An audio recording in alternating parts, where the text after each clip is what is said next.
Hello and welcome to another episode of In Real Life with Edrina. Now today's episode is very special and it's very timely for our current events and everything that's going on in the world today. I would like to talk about mindset as a teacher during a pandemic, and I have a very special guest all the way over in Nigeria. So while I am drinking coffee, she is getting ready for dinner. And would you like to introduce yourself? Hi, Edrina. Thank you very much for having me. I am so excited about this. So, yes, the name is Temitope Oguni. It's okay for you to call me Tope for short if you think that would be Perfect. difficult to pronounce. So, yes, my name is Temitope Oguni. I'm a teacher here in Nigeria, in Lagos precisely.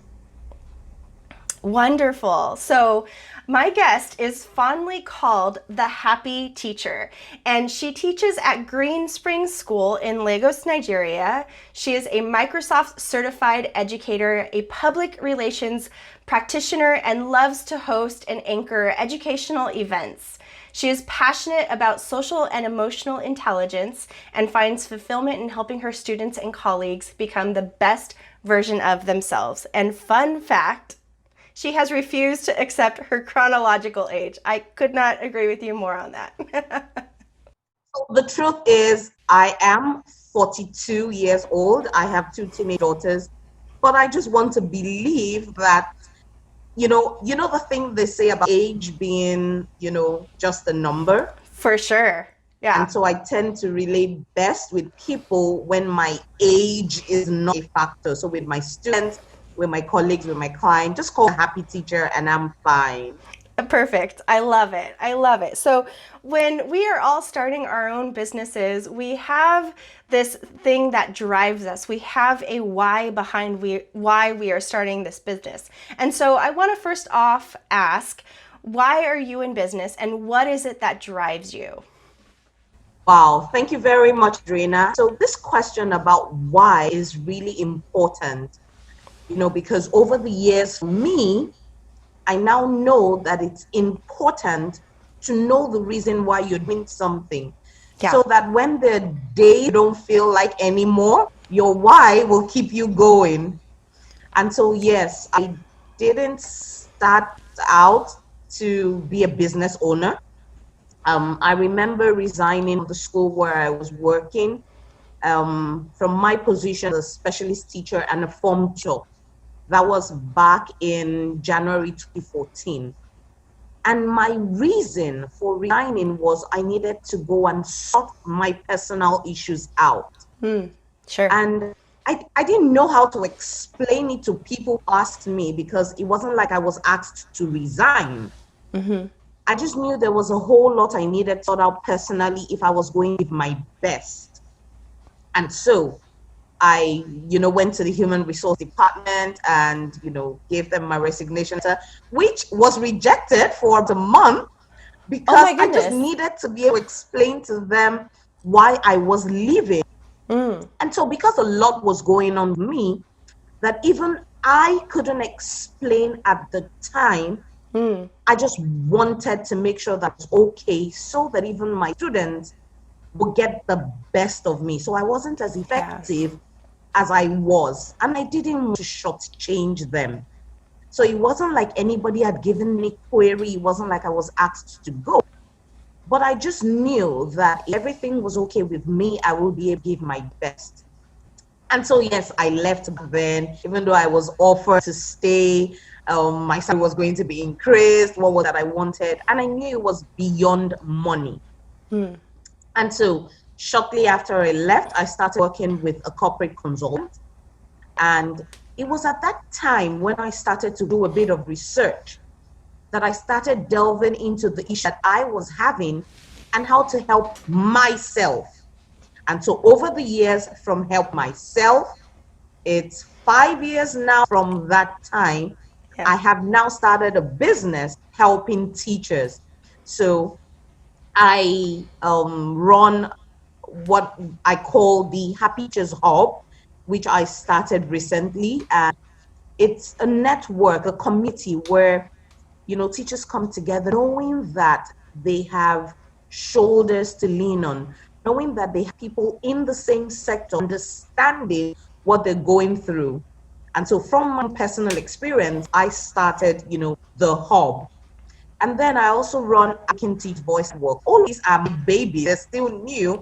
And I'm really excited about because every time I know that there's someone there who, from what I do, is able to find joy, I am always excited. Interestingly, that I got the Happy Teach name from. I didn't give that name to myself. A few of my friends and colleagues that said they realized I was always excited about talking about what I did, my profession, and my students, and that's how the name stuck. And so the Happy Teachers Hall, African Teachers Voice Network, and Happitude Lifestyle are businesses that I run today, even though they're still in the infant stage, but the fact that I can help other teachers just keeps me going. Yes. That's wonderful. And, it's so funny because I know that you have been transitioning in from like being a teacher over to a business owner. And even now during our current events, like I think what you're doing is so very timely and so very important. And I know that a lot of my teacher friends who are, doing that hybrid situation are also working from home or teaching online or whatever, it's stressful. And so being able to come to kind of like a community of teachers, where you kind of encourage and make sure that you guys are all kind of, running that same race and there's a lot of community support. That's amazing. So I want to talk a little bit about how you are evolving from a teacher over to a business owner. Okay, yeah, so I am someone who's very passionate. I know it sounds cliche when people talk about passion, but when I was responding to you earlier when you asked me why, it's that the times when I'm tired, the times when I feel like that passion is the fuel that keeps me going. And so for one, I want to change the narrative about teachers as individuals, first of all. So their personal well-being and personal development is really important to me because of the journey I have been going through. And I know that they have to be internal and deliberate about it because you can't just wish it upon yourself and it can't just happen. If you're going to be a teacher who's going to begin to change narrative. And so more like I wanted to replicate myself. And so that's why I started out. So I actually still teach, but then these babies of mine, these businesses are like forms of expression to me to be able to say in my own little way, in my part of the world, I am changing the narrative. So I can't change the whole world.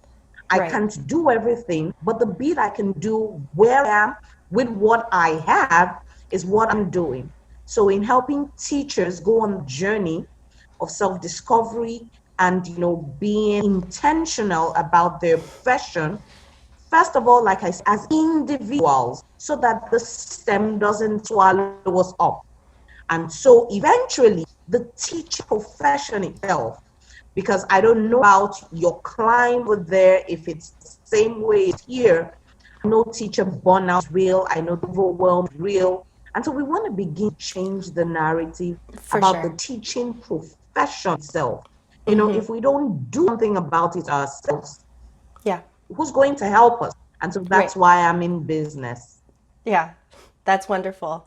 I think it's very similar. I think what you've been sharing with me as far as like the climate over there and the climate over here, I think it's very similar. So it definitely translates across nations here. That's good to know, because when I am where I am here and you are, over the ocean there, it's like everything rosy. But when I say good to know, not good that we're having the issues, but good to know that we understand as teachers that it is not peculiar to us. It's just that the situation and the terrain may be different, but everything going through is almost the same. Yes.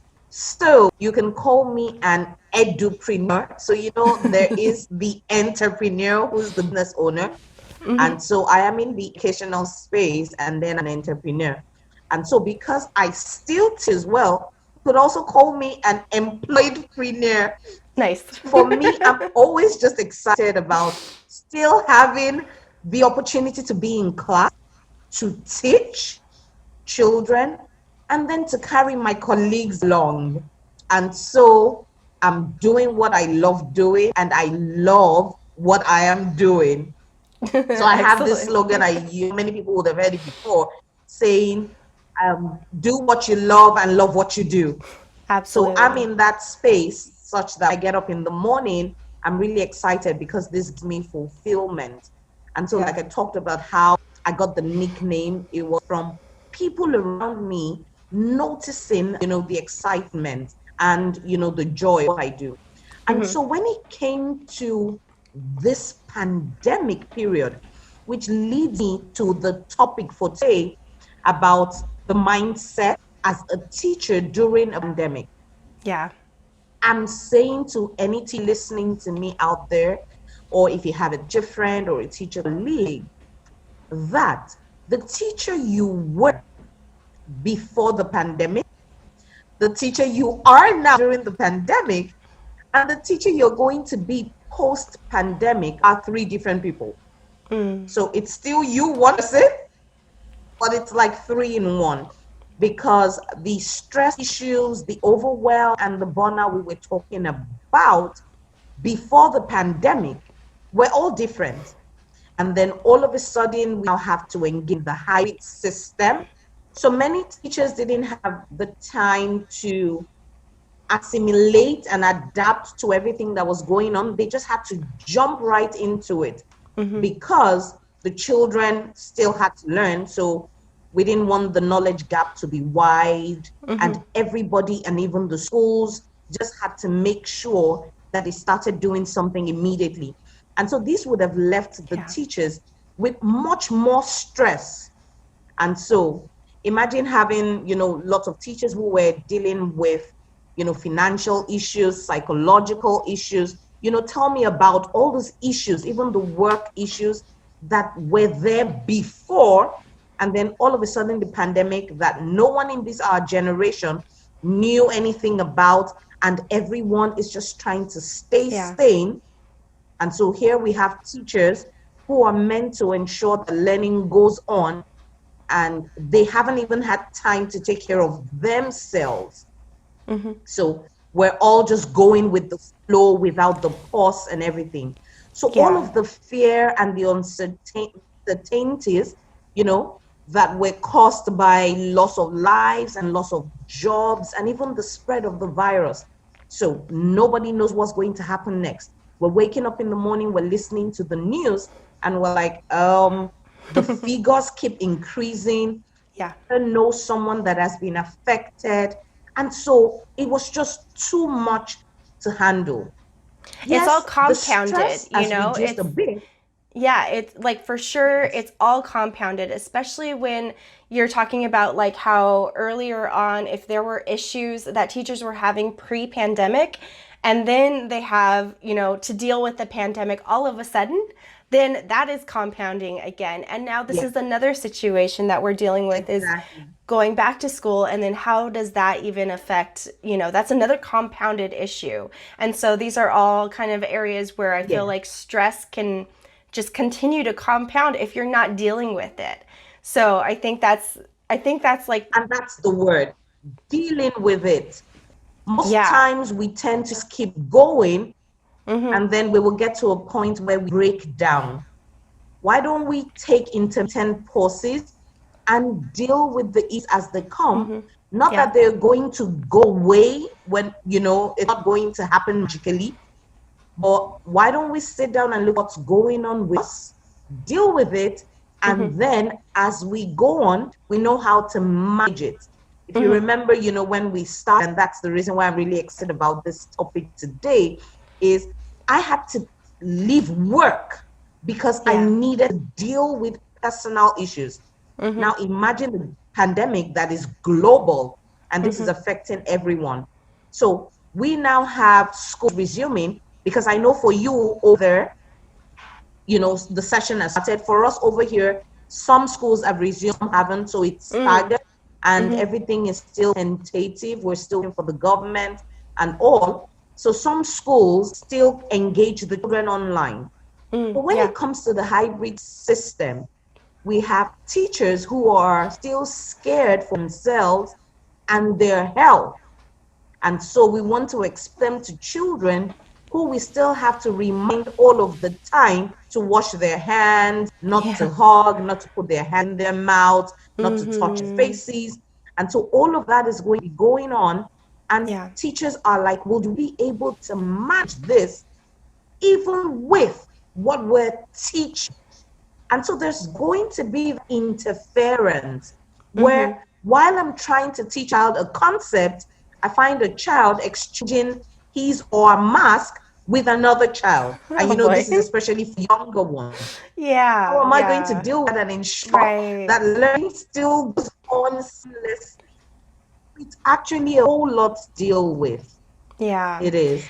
Yeah, so I think we're already sort of talking about it, but my second question was, like, what are some of the challenges that you're facing as you are helping teachers become happy and have a positive mindset while they're going through all of this? Okay, so personally, because it's really difficult to explain to people how their emotions and the way they feel has to do with their whole what's the word now?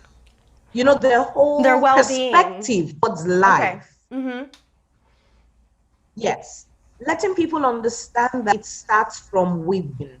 Yeah. And so I'm in a place where I want to keep talking about it and creating awareness of the importance of neglecting your emotions and how you feel, and making sure that most things that are in your subconscious, you begin to focus on them, so that you are conscious about what you do. And so I make sure I talk to teachers, use my whatever platforms I have to encourage them and to them about the importance of self-care and personal development. Now, beyond the subject that these teachers teach at school, they need to be intentional. And that's, you used deliberate the other time, and, they come as synonyms, being deliberate about something and also being intentional. Yeah. So you, Edrina, what you're doing is amazing, but you probably didn't start out like this. Right. It took you being intentional and deliberate about how you wanted to reach out more people. And that's why we're even doing this today. Yeah, so exactly. It also took me being deliberate and intentional about, I think more teachers need to hear this. And so it's kind of difficult. But what I'm doing is step by step, day by day, brick by brick, I'm building the social network and that community that would let teachers understand that they can have a safe space. Yeah. And so when I talked about you do what you do today, I remember that our connection from Nick Walt's 1K One Day Academy. Yep. Even though we haven't met physically, see what happened virtually, because you decided to take a step to develop yourself. I also decided to take a step to develop myself. Exactly. We're on different continents, but look at us engaging ourselves and other people, letting them know that doing this for yourself is really important. Even though it might be changing when it comes to the financial aspects, because most of the things also do not come cheap, even though they're cheap or free development opportunities out there. But for me, it is being able to get you to understand that their personal development and self-care is really important. Definitely. And because you are in finance, another challenge which I should really talk about is being able to monetize, what I do. It's easy when it's a product. So for instance, I have this here, it's a product. So it's the friend that did this happy teacher ring for me and then have this. Nice. Easily say I would sell this for XYZ amount. Right. Mm-hmm. But when it comes to service, especially one that I'm doing in this part of the world where many people still do not even understand it yet, how do I then monetize it? Mm-hmm. So I still have the challenge of structuring it right in a way where I can now be sustainable. And at the moment I have 2 employees, and so I need to convince my clients that you need to pay me so that I also pay my employees and so that I can do right by you. 100%. Mm-hmm. Yeah. Exactly. I love that you are working towards monetizing this, because I think this is something that's really beneficial for teachers, and I think it's really great to have like that support group, like I was saying before. So it sounds like you're doing one-on-one sessions as well with teachers, or is it just in the group setting? Yes, so I do have one-on-one sessions for my colleagues, so that's for teachers, and then I do for students as well. Gotcha. And so I've had a lot of referrals from parents who I have worked with their own children who tell other parents about me. Nice. And so it's been exciting because what I do is a bit unconventional. I usually tell parents when I have my first consult session with them, when they want me to work with their children, I say, are you ready for a child who's going to be a non-conformist?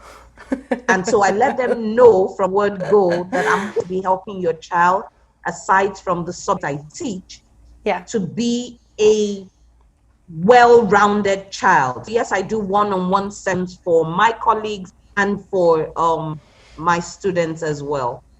Nice. Very good. So my last question to you for today is, what advice do you have for teachers? Is there like just a couple quick takeaways that you can impart to them right now during this time, and then maybe even looking forward to, what kind of teacher they want to be post-pandemic? Okay, so first thing that I say is they have to go a journey of reflection. Self-reflection. We might most times we get carried away because there's a lot to do. There's planning for the subject, there's the teaching itself, there's the making sure the children are okay, there's also the part you have to assess. All of that is going on, you forget yourself. You as a teacher should go on a journey of self-reflection. Yeah. And then instead of focusing on problems that you have, because I tell my friends, my teachers, colleagues, that these problems won't go away by just wishing them away. We have to do something about it. For sure. So why don't you focus on the solution? Because these problems would always be there. And so see yourself not just as a teacher, but as a change agent and as a nation builder. So yes, go on a journey of reflection and then focus on providing solutions. Perfect. I love it. Well, thank you so much for being available today and having this conversation with me. I know it's going to be super helpful for a lot of teachers out there. And if there were any teachers out there that would like to stay in touch with you, how could they stay in touch with you? Oh, okay. So on Instagram and Facebook, you will find I Am Happy Teacher, because that's who I am. So you will find I Am Happy Teacher, and then we take it from there. You can shoot a DM, Wonderful. You can send me a message, follow me, like my page. Yeah. I love it. And we'll definitely leave links below in the description box. So make sure to head over to Instagram to follow her. Thank you very much, Edrina. Absolutely. Thank you so much for being on this episode. And I will see you all in the next episode of In Real Life with Edrina.